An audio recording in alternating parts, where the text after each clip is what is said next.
Ito yung isa sa mga putahe na hindi mo na kailangang introduce. Nagluluto ako ngayon ng laing. Isa to sa mga signatures ng maraming pamilya sa atin. So, kung ano man yung proseso ninyo, I'm sure the best yan. Papakita ko lang kung paano yung kinalakihan ko na tinuro mismo sa akin ni Airpods.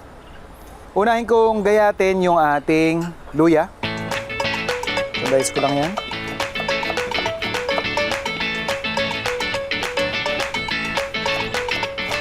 Bago pa uminit yung ating mantika at yung ating pan, lalagay ko na yung ating ginger.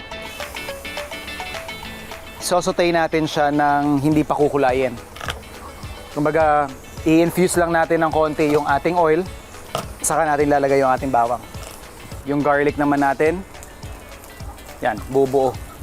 And lalagyan natin ng pork fat.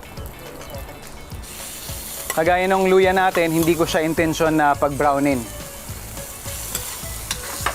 Pag medyo nag-sweat na or medyo naglumabas na yung mantika ng ating baboy, lalagyan na natin yung ating gabi. Kung hindi kayo sure kung saan nanggaling or paano yung proseso nila ng pagpatutuyo, mas maganda kung huhugasan nyo muna. But since nakita naman natin kung paano nila ito pinoproseso, I don't think it's necessary. So, yan, kumpul-kumpul talaga yan. Pero walang problema, once na ilagay na natin yung ating liquid, which is unang batch ng gata, which is yung pangalawang piga. Mamaya, i-finish natin yung putahe gamit ang kakang gata. Bago natin siya takpan, season muna natin siya ng bagoong isda.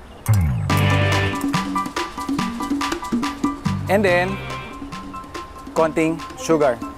Ayan, nakita mo na yung more or less magiging final yield ng ating dish. So, pwede natin itong takpan, balikan natin, check kung pwede na nating ilagay yung ating kakang gata.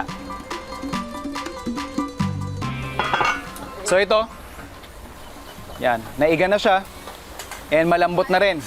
So i-finish lang natin to ng kakang gata, at pwede na tayo mag-serve.